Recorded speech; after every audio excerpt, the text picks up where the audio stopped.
చిట్ట చివరికి మన ప్రయత్నం ఏమిటి అంటే మనస్సు కూడా బ్రహ్మమే, బ్రహ్మము కంటే వేరే మనస్సు లేదు, ప్రపంచము లేదు, ఏమీ లేదు, బ్రహ్మ ఒకటే అనేటువంటి భావాన్ని మనం ప్రయత్నం చేసుకోవాలి. చిత్ స్వరూప సత్తా మాత్రమేవ ఆపాదయేది ఇత్యర్థ. అలా కాకుండా యదా నలీయతే చిత్తం నచ విక్షిప్యతే పునః అనింకనం అనాభ్యాసం నిష్పన్నం బ్రహ్మ తత్తదా.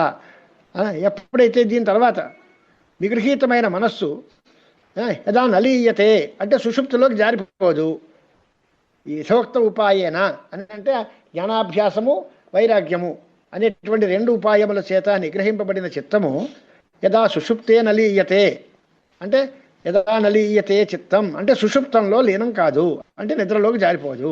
నచ పునర్విషయేషు విక్షిప్యతే విషయాల మీదకి పోదు. అప్పుడేమవుతుంది? అనింగనం అంటే దానికి అర్థం అచలం అన్నట్టు. ఇంగనం ఇంకా చేష్ట, ఇంకతే అంటే చేష్టతే అని అర్థం.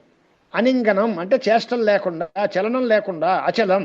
ఎలాగా? నివాత ప్రదీప కల్పం, గాలి లేకుండా ఉండే చోట పెట్టిన దీపంలాగా ఏకంగా ఒకే చోట కదలిక లేకుండా ఉంటుంది. అది మళ్ళీ అనాభాసం అంటే కల్పితమైనటువంటి విషయభావాల చేత అవకాశం ఉండదు.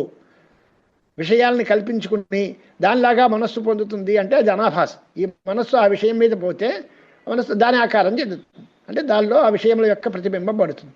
అలాంటిది ఏమీ లేకుండా కల్పితమైన విషయభావాలను కూడా పొందకుండా ఉన్నది.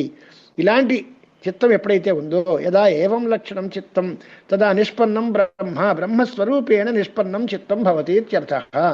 అప్పుడు ఈ చిత్తమే బ్రహ్మస్వరూపముగా నిష్పన్నం అవుతుంది, బ్రహ్మరూపాన్ని పొందుతుంది, వేరేగా లేదు. బ్రహ్మస్వరూపేణ నిష్పన్నం చిత్తం భవతి ఇత్యర్థ. స్వస్థం శాంతం సనిర్వాణం అకథ్యం సుఖముత్తమం అజమజేన జ్ఞేయేన సర్వజ్ఞం పరిచక్షతే.